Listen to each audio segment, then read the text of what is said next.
This is Dr. Karen, and you are listening to the Facto Leaders podcast on the B Podcast Network, where I share up-to-date, evidence-based practices, my own experiences, and guest interviews designed to help pediatric therapists, educators, and aspiring school leaders design services that support social, emotional, and academic growth and set kids up for success in adulthood.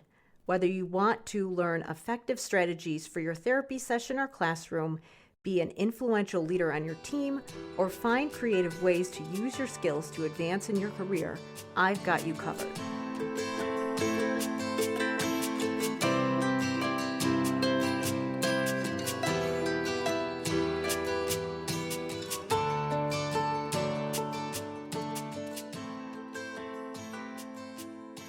Hey everybody, it's Dr. Karen, and welcome to episode 204 of the De Facto Leaders podcast on the B Podcast Network. Finding the right amount of therapy materials is a struggle for many clinicians. It's hard to find the balance between having enough options without having so many choices it feels overwhelming. Now that we have access to digital resources, we also have to think about how to use technology responsibly and effectively.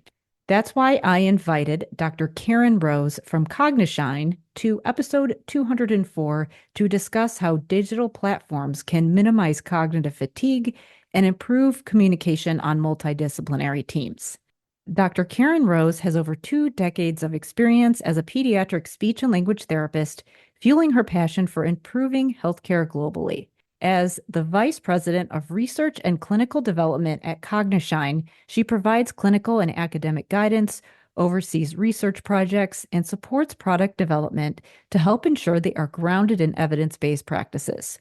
Her work has been published in numerous internationally renowned journals. In this conversation, we discuss how different clinical disciplines can collaborate with each other, as well as IT professionals to create engaging therapy resources. Using technology to enhance, but not replace, interactive in-person experiences. Thinking of digital platforms and therapy materials as a communication tool for team collaboration and parent coaching. And leveraging online materials to provide scaffolding for therapists so they don't have to start from scratch, while still allowing room for engagement and creativity. Be sure to check the show notes for all the places you can go to connect with Dr. Karen, as well as where you can go to learn more about Cognishine. And also be sure to check out their educational resources section on the Cognishine website, which I will link to in the show notes.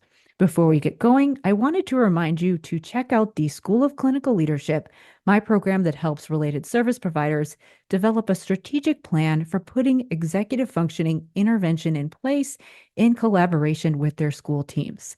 A lot of the things we discuss in this conversation, such as documenting your protocols and being creative about the ways that you collaborate, leveraging technology and digital resources when it's appropriate to communicate what you do in therapy so that you can train other people, is really relevant to executive functioning intervention.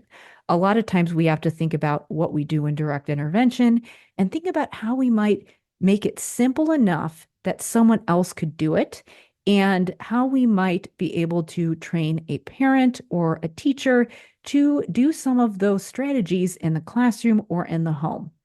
And this goes nicely with the conversation of how can we scale our protocols and how can we document them so that we can simplify them and make our therapy more effective, but also support other people on the team so that we know students are getting support across the day.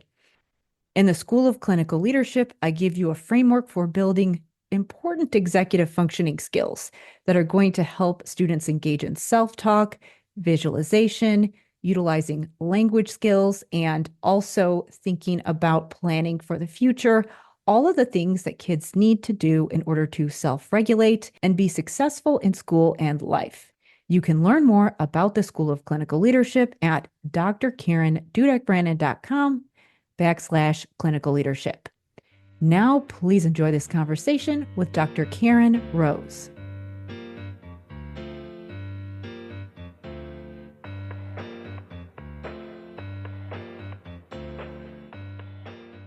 Today, I am joined by Dr. Karen Rose from Cognishine. So thank you so much for being here with me today. Thank you, Karen, so much. It is such a pleasure to be here. It's so lovely to chat today. Yes, definitely. It's exciting too. Dr. Karen's on the call. So I know we had talked about that before.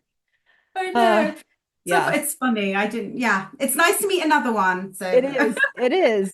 So I'd love to have you share just who are you, what you do, and then tell us about the work that you're doing now with Cognishine or just in general. Thanks so much. Sure. So I'm a pediatric SLP. I actually say SLT, so please excuse Yes. me. As you can tell from my accent, I'm from the UK originally. And I have over 2 decades of experience now in the world of speech and language therapy, and I have a private clinic. I'm also in the world of academia with a special interest in bilingualism. In fact, my PhD focused on family language policy, so policies regarding language in the home and how they influence our bilingual children's vocabulary. And now my work's also focusing on bilingual children's narratives, so it's all very interesting. But today we're here to focus on Cognishine, and I'm the VP of Research and Clinical Development. So involved in all things to do with research and helping ensure Cognishine's activities are evidence-based and robust. I would love to, in a future episode, talk about some of your work that you've done with your research, because I've recently recorded some episodes about multilingualism and talking about how policy in the US impacts how clinicians are able to do effective evaluations. So it's really interesting to hear what's happening in other countries and what does and doesn't work. Yeah, that would be a great topic. But as we said, yes, hold that thought. To be hold that continued. thought. Yes. But yeah, I know today we wanted to talk about, I guess, what led you to this position that you're in now, and what inspired you to get involved with this kind of work. But maybe even where we could start is tell us about what Cognishine is, and then we can kind of go into what led you to decide that this is something that you wanted to be involved with.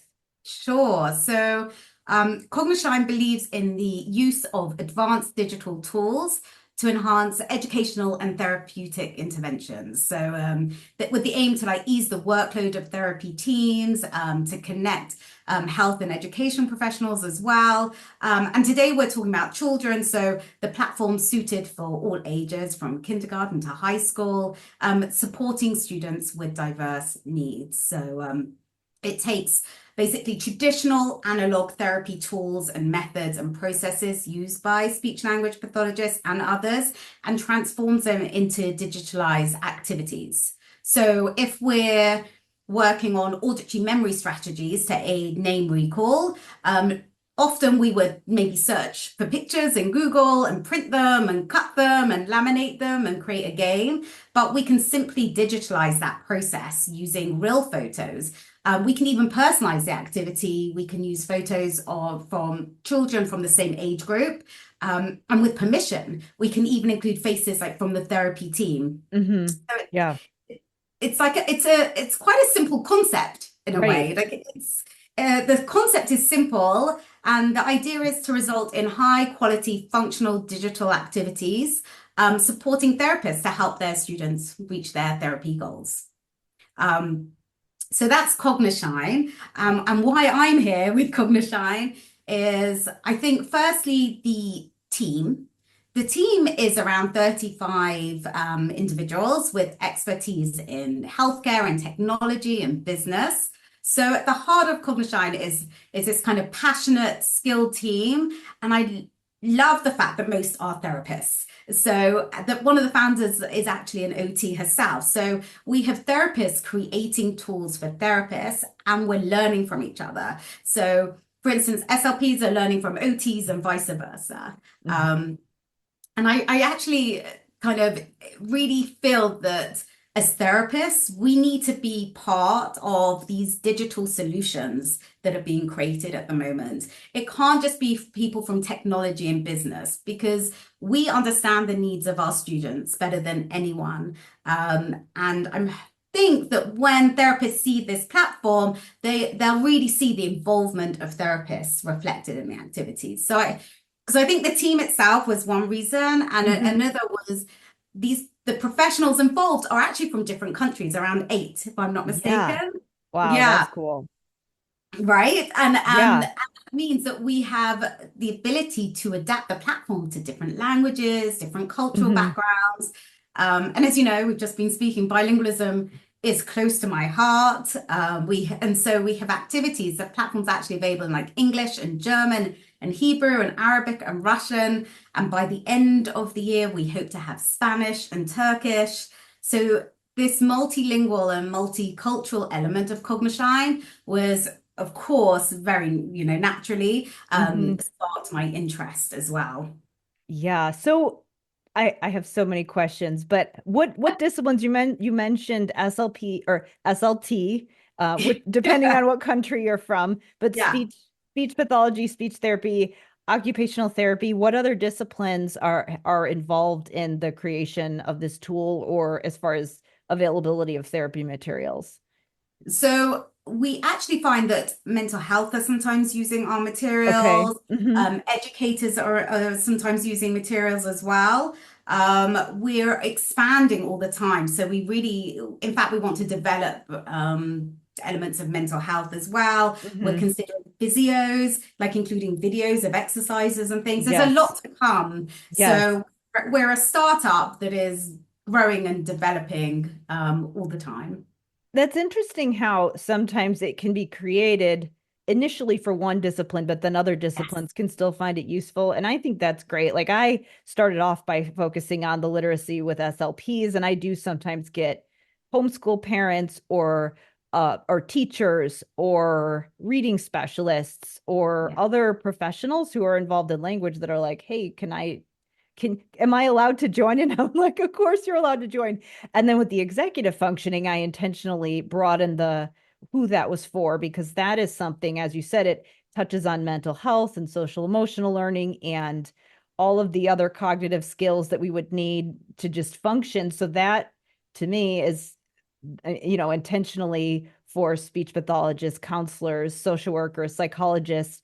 I get occupational therapists interested as well. And it's not that it's almost like you start with, here's who I was thinking of when I developed it. And yes, you market it that way, but then you don't always say, well, it's only for this, because people you can kind of go cross-disciplinary, even though I think we all know that we have certain things within our discipline where this is really what we do specifically. I think there is that flexibility. So it's interesting how that works. And I think it's great when you have the whole team working together to come up with these tools. And I've seen, PT and OT, there's a lot of overlap there, in the field. And I think the other thing that you said that really stood out to me is therapists creating things for therapists. I actually, this past year, was interviewing in the ed tech space, and it's really interesting how different companies, not all companies prioritize that. There's some where it's literally just a UX designer plopping something over and digitizing it, which of course you need your UX designer and you need your technical professionals. But some companies did prioritize education and research, but not everybody does that. And it's so important. Yes. And it's the mixture and the diversity of skills coming together. Yeah. And we kind of, I don't know the way of putting it, we feed off each other. We learn from each other. I'm learning so much just by being with OTs who are creating activities with regards to being functional. They're so functional. It's just incredible how we're learning from each other. And the tools themselves, I love that you mentioned, we create something in mind. We find that all the time. So our objectives for the activities that are created. So we've defined it, and currently this is how it is on the platform at the moment, but we're changing it in response to all the user feedback that we've had. We had kind of activities defined as cognition, activities as speech, activities as language, activities as social emotional, and more communication. And as we play, we're realizing, wait a minute, the speech therapists are using all the cognition. They're Yes. loving those ones, which were created for OTs originally. Our OTs are using our speech language studio, which was originally created with kind of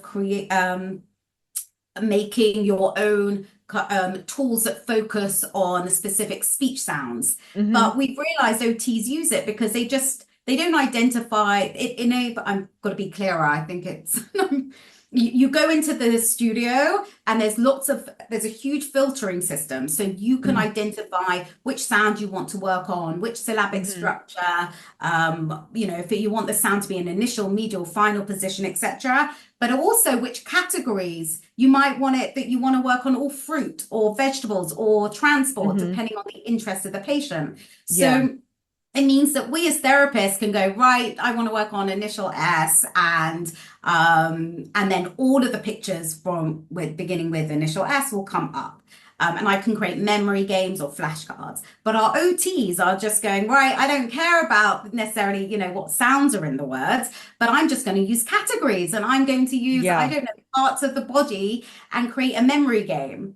So literally the first thing I tell people that we're, showing the platform to is just explore everything, because you're the therapist and your goals for the children, or who, the people that you're seeing, and think how you can use these activities, in a way. Take the objectives are like a suggestion. Yes, exactly. Yeah. Well, and I love when it's so interesting, and this happens with some of my programs too, where I give the framework and I have my idea of how I would use the activity, and that's a starting point, but people iterate on it and come up with things that I wouldn't have even thought of. And it's interesting how sometimes, and I don't know if this is your experience as well, and I completely understand it, because especially in the schools with things like language, there's so many things you could be working on, and it's really overwhelming to figure out where to start. And I think sometimes people want clarity, and it's almost like they want permission. Like, tell me that what I'm doing is okay and is the right thing to be working on. And they want that confirmation and certainty, which is really hard to give people, because you can't, as somebody creating therapy materials, say, I'm going to map out every single second of your therapy session, because you don't know how the client's going to respond. But I think what you can do is give them enough, which is, it's kind of like scaffolding for the therapist, where you give them enough, you narrow it enough so they have room to be creative, because you want people to have some bumpers, but not so that they're not overwhelmed, so that they can actually think about, okay, here are my boundaries and my parameters of this session and what I'm working on, so I'm at least clear and I'm not overwhelmed, but I don't feel like it's so rigid. And I think that there's different thoughts on things like curriculums, which is why I refer to my materials and my resources as frameworks, because I don't see them as things that are rigid, even though they do give you step-by-step guides for certain strategies. I think that that's the objection of many people to things like materials libraries or digital resources, because they say, oh, well, we're therapists, we're supposed to be functional and individualized, and we're not supposed to be cookie cutter. But I think there's a balance. I'm wondering, like, how do you think about that when you come up with materials and envision how you would think people would be using some of the things that you're creating? So goodness, there's a lot there to unpack. Yeah, I know. I'm just, yeah. I guess maybe we can start with just there's that question and that debate, or it's almost like this paradox of, well, you want to narrow it, but you don't want it to be too rigid so that people are too rote. And but at the same time, you have to give people something, because how can you be rigorous if you don't have some kind of a framework to work off of?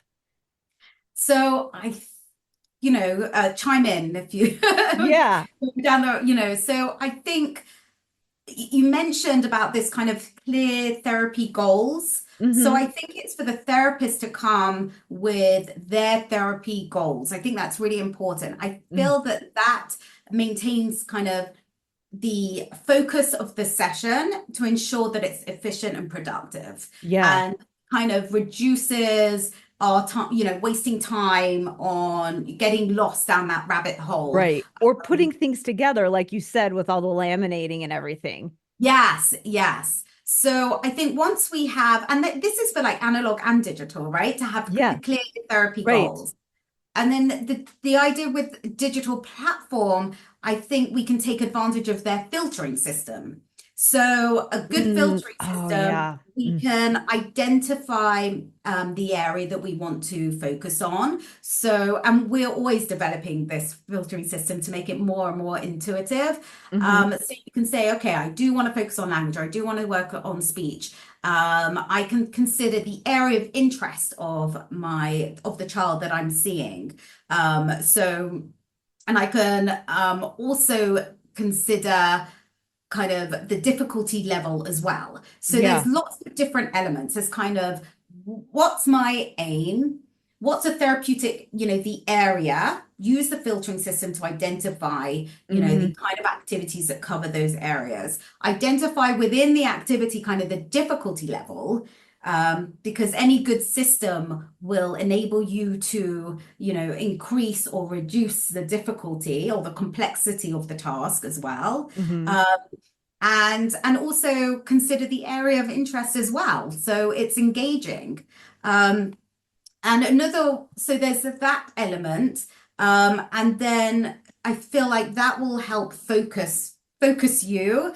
And you can always remember Mm-hmm. that, like, whilst you're in the session, a client might perform differently than you expect, Yeah. might Mm-hmm. not engage with that prepared activity. And Right. if we've spent like hours on laminating and cut, I it's know. I hard. know. You've got to think, oh gosh, I've got to create this like as in one step ahead, just in case the child's in a different place. And I've Mm-hmm. got to make it maybe easier and learn how, know how to break it Yeah. down. And you And can click and just get to something more quickly if you do have to ex shift.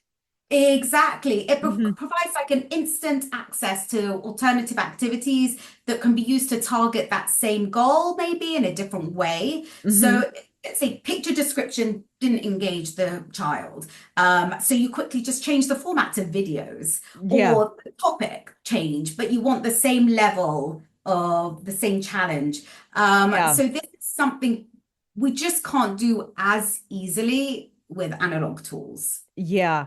And I think that that's where there's this, again, that I am all about balance and utilizing a lot of different tools, taking technology and leveraging it for what it is and what the benefits are without getting too sucked into it or without throwing the baby out with the bathwater, and acknowledging that, like what you just said there, and I talked about UX designers before, that's where it is good to have a good designer who can show you how to build the site in a way that maybe you wouldn't think of if you don't have a background in designing a good website, where it's how do we design these filters so that it's intuitive and user friendly for people, which I know that there's probably a lot of clinicians who do learn those skills, but that's a whole specific field. Not And me. what's kind of Yeah. interesting, when I did my assistive technology credential, Mhm. there's adaptive tools for how you would use a website, and then there's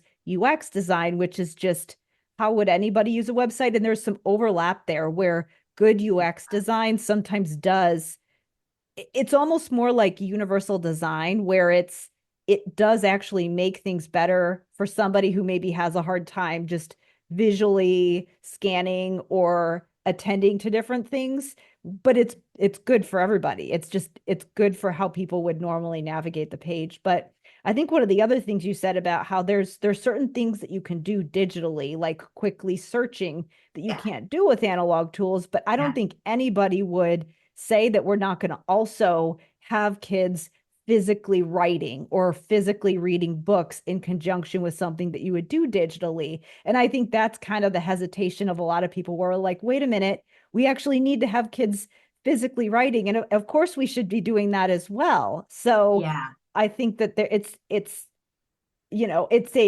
a tool for the therapist. And I think that's the biggest distinction as well, when you have therapists or teachers designing the tools. And this is something that I've talked about with a handful of different guests, is that You have to know who the user is. Like, who are you designing it for? You're Yeah. designing it for the clinician. Like, if the Yes. clinician is the user, even though the kids are going to be interacting with it. If you bypass it and make it all about the kids, then you kind of forget the point. And that's where you get where it's, not Yeah. necessarily designed the Yeah. right way in how it was intended. I'm going to take a quick break here to talk about the School of Clinical Leadership, my program that helps related service providers design programming and interventions to support students' executive functioning in school settings. Social skills groups are often seen as the entire intervention, and when they're delivered this way, they're often done in an academic format where an adult is leading the session and kids are answering questions or discussing various social rules and scenarios. This is a very small piece of what needs to happen. When we think of social skills intervention as just a lesson plan or social skills group, kids get really good at answering questions about how they should be acting in hypothetical situations. However, they often don't transfer any of those things over to real life. This is because real social interactions are not academic situations. We're actually not working on the skills preventing kids from using the information and knowledge we're trying to give them. In other words, we're not building the executive functioning skills kids need to be successful in social situations, not to mention other areas of life. Before you can successfully implement social skills intervention, you need to have a solid understanding of what executive functioning is, both the internal skills and the external behaviors, what successful intervention looks like and who needs to be involved, and what service delivery models can effectively address executive functioning. This is exactly what I show you how to do in the School of Clinical Leadership. In the program, you'll learn why kids continue to experience anxiety or behavioral challenges, even though they're going to therapy or have a behavior plan, common mistakes multidisciplinary teams make when teaching executive functioning, and how to correct these mistakes, why kids struggle with problem solving and friendships, even though they're going to pull out therapy and social skills groups, and most importantly, how to help your team work together to figure out solutions to all of these things. If you are in a related service provider role, if you're a speech pathologist, social worker, counselor, psychologist, occupational therapist, or other professional on a school team supporting students, you can emerge into a leadership role on your team and help to guide these interventions. I help you do that in the School of Clinical Leadership. To learn more about the program, you can go to drkarendudek-brannan.com/clinical leadership. You've touched on some really important Yeah. points. I feel, that's why the team is so important when you Mhm. are having a product like this. So, and knowing what our skills are. So I wouldn't say my skill is creating a filtering system, but I Right. can certainly communicate within our team with Yeah. incredible, knowledgeable people within computers who have that ability, but we work together. Mm-hmm. So Yeah. it's very much a team effort Mm-hmm. because they tell me kind of the parameters that we have and what is possible, what is not possible, Mm-hmm. and then we work out how then as a team, lots of us, certainly not just me, and not just lots of Right. us working together and developing, and also getting user feedback, and we thrive Yes. on this Yeah. user feedback. Um, people don't believe us how much we love user feedback, Mm-hmm. positive and negative, because it all enhances the platform. So it's essential, I feel. So that was Yeah. just one thing. And in the other thing you touched upon is really about this balancing act of, not going like I like to see it as complementary tools. Yes, Like digital absolutely. tools are expanding our capabilities. We need tools that are designed with this in mind. We're not creating new activities. That's not the idea. We're not we've already got lots of ideas. Like there is no Right. lack of ideas and imagination from the field, but rather we take those resources that we're already using in our clinics, in our hospitals, in our schools, in our Mm-hmm. homes, and we're digitalizing them. So if we think of familiar tools like, naming activities or sentence comprehension tasks, or, Mm-hmm. picture description, sequencing exercise, even some literacy, you Yeah. can, the right platform, these activities can be on our, right at our fingertips, if you will, on a Yes. laptop, on a tablet, or on a Mm-hmm. phone. Whilst when we're thinking of analog tools, sometimes they can be limiting. We only have the materials that we've brought along with us. Often we're carrying them. Mm-hmm. And the Suitcases. I big used to bag. go, oh my gosh, Yeah. suitcases from school to Yeah, school. your trunk is full of Yeah, stuff. That's the just thing I liked about the iPad is that you can get a lot of stuff in it and you don't have to carry as much yes. stuff. But yeah. Absolutely, absolutely. And so digital resources kind of offer a flexibility. We Hmm. can adapt quickly if a patient reaches their goal and needs something more advanced. We can tailor exercises more specifically to their interests without us spending hours preparing. Hmm. So if they want transport themed, we've got transport themed. Yeah. And then we can share these resources really quickly with the patient, with the students themselves, with the caregivers, parents, with the school, anybody who's involved with the child, with the multidisciplinary team. Yeah. But, I work with kids, so I wouldn't, you can't take Mr. Potato Head away from me. Right. It's always gonna Yeah. be You got to have your like, staples, you your know, games. Yeah. I love movement. I love jumping games and building things and playing with balls when it's appropriate. And I don't think we have to restrict this because we can have a digital task like open on a screen and we can still play with Play-Doh or stamps or glitter for a more tactile experience. Hmm. Um, we're also working on like a more like video guided activities to inspire children to like actively engage in exercises. So the digital resource in some ways also can be used like as a guide or a prompt, Yes. like which I really love. I'm very excited for this to be published because it's like making hot chocolate at home with dad or listening to instructions game with mum at home or something, or a whole class activity with the teacher, but you're using the digital tool as what it is, a tool to enhance our therapy session. Yeah. And I think, like one of the questions I get a lot is with parents where people they say, what's a good app to help build my child's language skills? And I'm like, well, you should be doing engaging daily functional activities to build your child's language skills. But where I see something like an app being helpful is that, again, the adult is using the app to facilitate the activity. And maybe the kids see it in some way, but they're doing something. I think sometimes especially when you're trying to communicate what you do in therapy with a parent or a caregiver or a teacher, you have to have a container to document the steps and give them instructions. So I see something digital as a tool for doing that. And yes, could you write it down on a piece of paper? Sure. But we also, if you can put it on an app or a device and it's just sort of here guiding the activity, but we're doing something else over here, it can actually be really helpful. And that's where I see apps for parents being really useful, where Yeah. it's a communication tool between the therapist and the parent, because you can email them an activity and say, like, here are some prompts and ways that you can facilitate your child's language when you're making breakfast this morning. And I think that that's where I get a little where I get a little nervous, or not nervous is the right word, where I'm like, well, no, don't just like plop your kid down with an iPad and then leave. Just use it as something that can give you the nudge to know what to do. And so I think it can be, there's a lot of possibilities with that kind of thing as well, just being able to facilitate communication when you have a therapy session and you have to explain to somebody else what you're doing.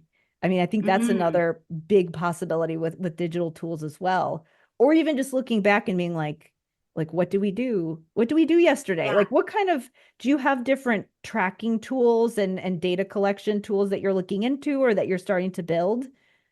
Yeah. So, yes. A few, yes. You always Yeah. mention so many different things in one. Yes. We do have so a few things. So starting with this idea about sharing with parents and professionals. Yeah. An app actually I feel like can be overwhelming if you just give an app an access to everything. So Right. Oh, yeah. That's so so when you're true. mentioning about like giving precise information, so Hmm. that's absolutely, because I like the fact that like in Cognishine, what you do is you share the assigned activities for that child. Now, so you can then get a link that you can email, as you said, or WhatsApp or whatever you want to do, Hmm. and Yeah. share it with whoever you want to share it with, including the parent. So the parent only will see those goal-specific activities for home, and Hmm. you could include like this is what we did today and a link to show Yes. the activities we did as well. Hmm.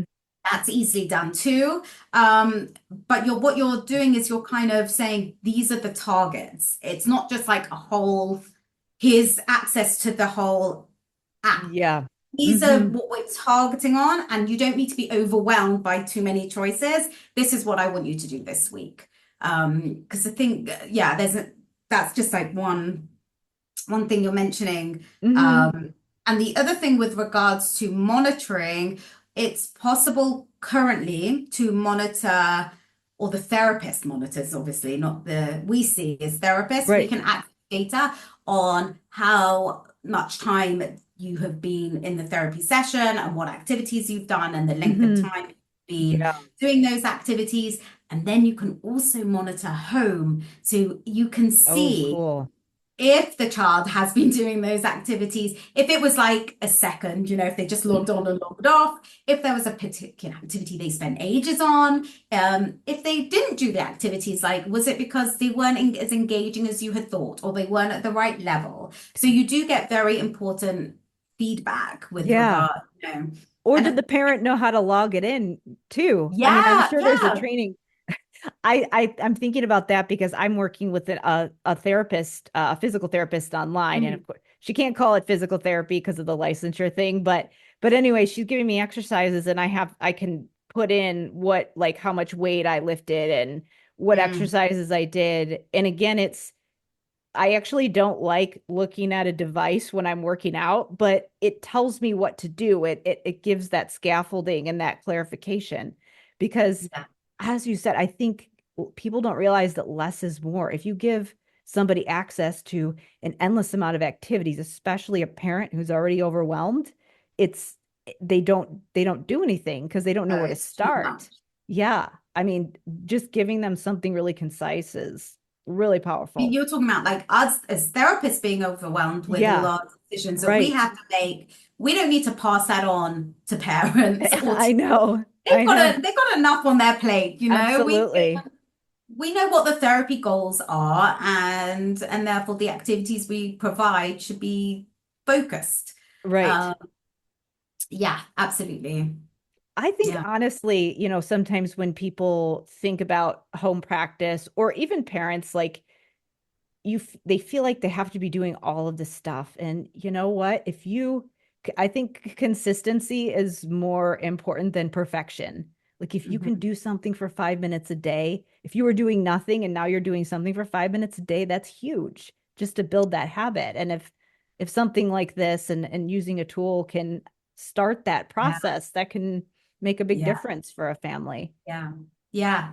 Do you ever do the oven trick? This is not to do with digital. No, what's the oven trick? I I ask parents, with when you're working with little ones and you're talking about like different ways to create like a rich linguistic environment, I Yeah. say put a timer on for 5 minutes and Oh, don't do anything other than playing on the floor or whatever activity you're thinking of. It's amazing how many of us, because I did it myself with my little ones to see, how many times we're like, oh, the washing, oh, the something, oh, mhm. something else. Um, Sorry that we digress, but it's a really Yeah. cute practical tip to just have an idea of what 5 minutes playing or 5 minutes interacting feels like. Well, and it's a lot of work. People don't It's a realize lot of that, work. how they're always like, your job is so so much fun. You get to play with kids all day. Like, man, it's it's a lot. I'm worn out from playing. I would always Sure. be worn out from a 20-minute session of just playing or whatever. Right, right. I would love to, you had touched on the overwhelm for parents, but I know that we wanted to talk about just the cognitive fatigue for therapists and burnout and where you see digital resources in helping with that and like how we could be using different tools to help the therapists just decrease their overwhelm with their jobs. Absolutely. I think it is so important to be considering ourselves as therapists and trying to reduce burnout and consider improving our mental like health and our well-being. And you can use, I feel like digital tools do have a part to play in this because they can alleviate pressure. They can we can use it to help us, as we've talked about already, about reducing preparation time. We don't need to spend time creating resources. We can also reduce our pressure with regards to thinking about all the different, we have to, of course, consider complexity levels, but the resources are there ready for us to tap into. And you know what? If they're not, you give us feedback, we make sure that they are. Yeah, And we do yeah. the hard work, that's the idea. Mhm. So digital platforms can really be used to save resources and time, providing us with ready to use material, and let us do what we do best and what we want to be doing, which is focusing on our students. It also, we've already talked about like homework ideas, Mhm. sharing digital activities with the student, with, other members of, parents, etc., members of the team. And again, we were, or we still are, many of us, you create an activity for your session and you create an activity for the child to take home. Like that is a lot of work compared to sending a link. Mhm. So there's Yeah. an element there, I think. Mhm. And also, if students are more inclined to do more practice between sessions, this could have a very positive impact on their outcomes. It could potentially reduce the need for frequent in-person visits as well. So now we're making therapy also more accessible and cost effective as well. These are just other things to Yeah. be thinking of too. And when we're talking about sharing materials, we want to be communicating with the multidisciplinary team. We all know that we need to be understanding, the needs of the children that we support in a holistic way. And so, again, using digital resources can help us do that. They're a really good tool. We don't have time when we have back-to-back sessions to suddenly be calling all the billions of people who Mhm. are to do with the child, and we want to. There's no lack of wanting or understanding, but if it's a link that you send, that is a much easier way to be communicating. Yeah. Um, and it does result in more, goal working together. So, we can find things that, I can share with an OT the activity I'm doing, and all of a sudden she's like, wait a minute, I can use my goals for this activity. And suddenly we're having that conversation of shared goals and shared working. And it could be that within the speech therapy session, we are actually also including goals to do with OT, and OT are also including some goals for SLT. And this is just a huge win-win for the child Yeah. as well. I think it's great. And Oh, go Mhm. ahead. No, I can go on for, I'm a speech therapist. We just don't stop talking. So I you've got, know, I know. you have to cut in. Well, yeah, you do. You really do. And I know that both of us are really excited about this topic and just have so many different Mm, directions we could go with it. But I think what I liked about what you were saying is just the communication between therapists, because that is probably what, like, I don't know anybody who would say, "Oh, no, you shouldn't collaborate with your OT or your special ed teacher or whatever."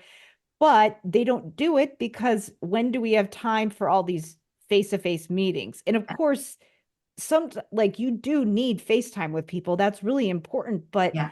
it's hard to do all of the things via Yeah. FaceTime. Sometimes you need some other communication tool so that you can get some of these little more mundane things Yeah. taken care of through your digital platform or whatever your other tools are. Again, the idea of a container is here's all of our stuff where we can see everything. And then I think when you do have those in-person meetings with people, they can be way more intentional. And that's the other thing that I see therapists struggling with, where they're like, you have so much built up that you need to talk to this other person about, and you have 20 minutes and then you don't get anything done Yeah. because you don't have an agenda.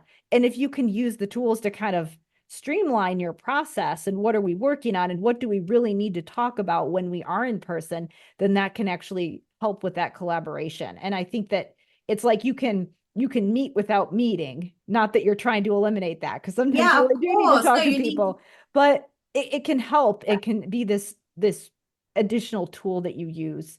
And Yeah. I see a lot of potential for the multidisciplinary collaboration as well, with sharing materials and goals and transparency about what's happening across this student's day and their case and all of those kinds of things. Yeah. Yeah. And I think also it depends where we're working. Right. Like Yeah, what we're setting? seeing, Hmm. yes, because when we're working in the clinic, often a parent will take the child, right? Right. And you'll Yeah. have a And there's strong communication with the parent, but you're struggling to communicate with school. And when you're working in schools, it can be that you're having a really good, you're communicating with the teacher, during breaks with a coffee, you're mhm, having that communication yeah. time, or the supporter system. But speaking to parents, it's really challenging. Yeah. And so I think digitalizing this kind of resources, this is why it's about thinking about creating effective methods as well, and Hmm. thinking of our processes, even though we're talking it's in some level about activities, but we're Yes. also talking deeper than that. Right. When, Like your protocols, and then here's your activities that go in these protocols or these mm, materials that go in the protocols. yeah, That's how I tell people, because that's I think the other skill that is really important for clinicians to learn is the word I use is scalable protocols. How are you going to tell somebody else what you're doing and communicate with another therapist to figure out how you can co-treat or communicate with a parent or a caregiver or even a student if you want yeah, them to go do something independently, or client, depending on what setting you're in. But yeah, yeah, how are you going to coach other people if you can't document what you're doing? And so I think that again, that streamlining and having it in one place and having it in a place where you can physically see what's happened and track it can be really helpful in getting you clear, helping the yeah, therapist get clear on what am it, I know I should be doing consults. What does that mean? Where's my yeah, structure? yeah. And here you have a platform and this, like all these tools where you have some things that help you stay organized. Yeah, absolutely. And this is going to then lead to not just better for our patient, right? Hmm. Or our student or our client, whichever term we're Yeah, using, right. right? Yes. Yeah. But it's also better for us. We need to be, thinking of the pressures that we put upon ourselves as Hmm. therapists. Yeah. Um, and this can help us be better therapists and do our jobs, and that makes us feel better. Uh-huh. That's what we want to be doing, Hmm. uh, without being, stressed out. So hope, and then hopefully we'll keep more therapists in the field. We like our Yeah. That last part about feeling good about your job, I think that of course, we don't want to be overworked, but I think that you can tolerate hard work when you Mhm. feel like you're doing something productive. Yeah, And again, not that, of course, we want to have boundaries with the number of hours we work and everything like that, but I think sometimes the burnout comes from this feeling of not like not achieving what you want to achieve and not seeing the impact of the work that you're doing. yeah, So, I mean, I yeah, think that part is big as well. yeah, yeah. That's that's true. That is Hmm. true. We need to feel, we need to see. I mean, this is why we have like when we have goals for our therapy, we can see the achievement and we can see the progress. Yeah. Um, and that Hmm. kind of it's using all the tools that we have available to us, I Hmm. think. So, Yeah, absolutely. So, before we wrap up, and I want to hear all mm, about where people can go to learn more about Cognishine. And you've mentioned some things that are up and coming because I know you're developing and you're always getting user great. feedback Yeah. and building on what you have. What can we look Yeah. forward to seeing in the platform, and what kinds of things are on the horizon for you? Yeah. Yeah. Well, we're always, wow, well, so much. I don't even Yeah, know. yeah. And I know Um, sometimes it's the vision, and it's like you got to decide where you're it's going. not just So, yeah do you know that it's not just each time it's some new things are coming up, so it's www dot I guess cognishine.com. I get that's a simple way to start and to search and to look, and there are mhm. activities you can access, and there's available free trials. We always love people to contact us, have a go, explore the platform, give us feedback. We love our feedback. But we've kind of touched upon, but I don't think we've expanded on the importance of like these selecting relevant and functional materials. So Yes. a Yeah. lot of what we're adding all the time is expanding the materials that we have to ensure that all the resources resonate with your students' strengths and interests and daily life. So if a child's interested in sport, or if you wanted something on Halloween or Christmas coming up, there are materials there that focus on those themes. So it's engaging for the child, and it shows them that communication or what we're doing is interesting and fun and functional, so that it can be transferred to real world situations as well. So it's not just, when we're talking analog, we can sometimes have the same set of like problem solving cards. But Mhm. with digital, we have, like school age children, you can think of handling conflicts with friends or dealing with homework challenges or classroom issues, real practical things that they might be coming across, in which they can practice and explore within the safety of your therapy session and ready to face them in real life. So we're always developing and listening to feedback. So if there's a personal interest that's missing, or if Yeah. there's an activity request, we're not static. Like I think we're like the anti-static. Yeah. Like lots of digital tools are like, here's the tool, here it is. We're not static at all. We're always, on a weekly basis, even adding. Even recently, a hospital said a lot of their population loves horse racing. This didn't even occur Hmm. to us, we were Yeah. like, Yeah. You just never brilliant. know. You never know. So we add, so it's not just about, we've got that multilingual, multicultural Yeah. element, Hmm. right? So if you're from the USA, you're going to be going into your platform, right? Which is, even though we're both English, okay, Hmm. but we have soccer and football, we have cookies and Right. biscuits, Different we, dialect and different right? terminology. Yeah. Yes, ours are very different, right? If you think of the word Hmm. like mother, my final R, you can't Yeah. hear it, Well, right? and even I have my Midwest US accent, so it's obviously different. So, Right, but there's all these things to consider, and it's yeah. also interests as well. So, of course, you're not going to find Thanksgiving in the UK. Right. Uh, you will have Kate Middleton, Uh-huh. We've got I love so it, that. Well, and I think you could use the look into another country's platform, right? Like just to yeah, help oh, kids learn about other areas as well. I love yeah, that aspect. Well, and yeah.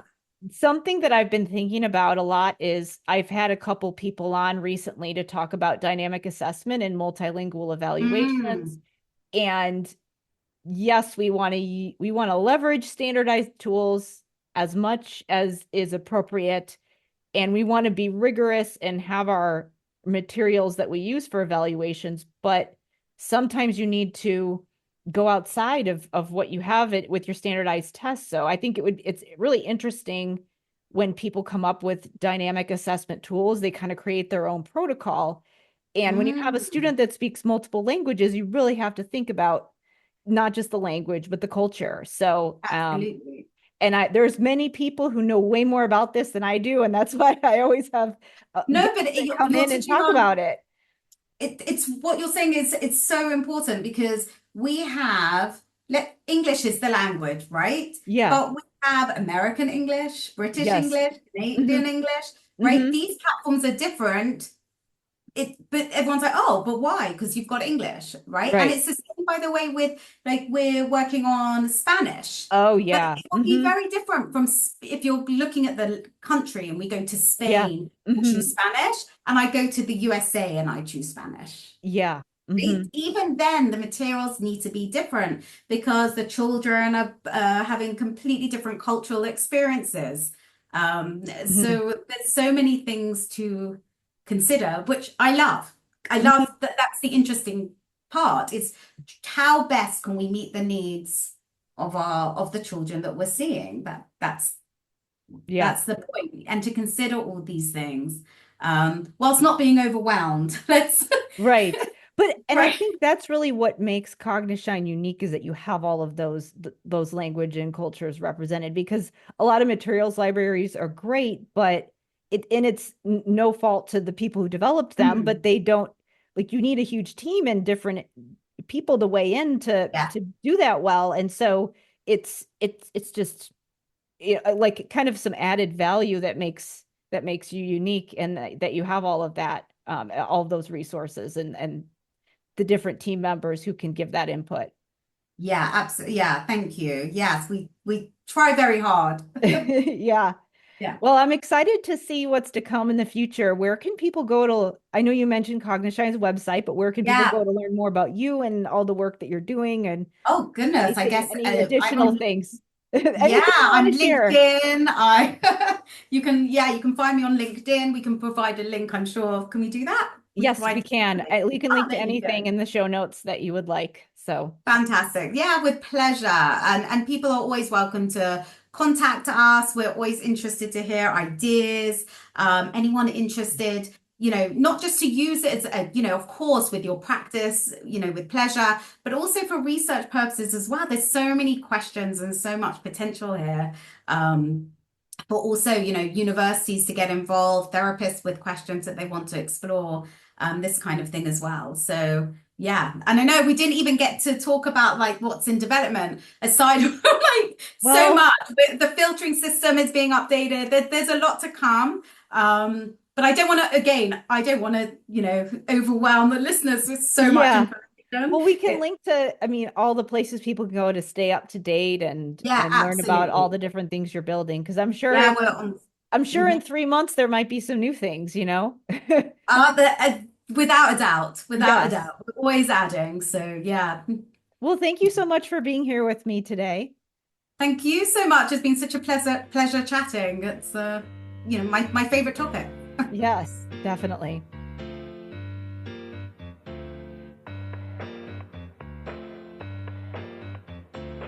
Thank you so much for listening. Be sure to check the show notes for all the resources that were mentioned in this episode. And be sure to check out the School of Clinical Leadership, my program that helps related service providers put executive functioning support in place in collaboration with their school teams using multiple service delivery models. So I show you how to do direct intervention, and I also show you how to coach and train others so that you can ensure students get support across their day. Remember that it helps me so much if you tell your friends and colleagues about De Facto Leaders, and if you follow me and leave me a rating or review wherever you listen to your podcasts, whether you listen on Apple or Spotify or another podcast network. And finally, if you're interested in collaborating with me, if you'd like to invite me to be on your podcast, if you would like to be a guest on De Facto Leaders, or if you have a suggestion for a guest for De Facto Leaders, please email me at talktome@drkarenspeech.com. As always, thank you so much for listening, and I will see you next time.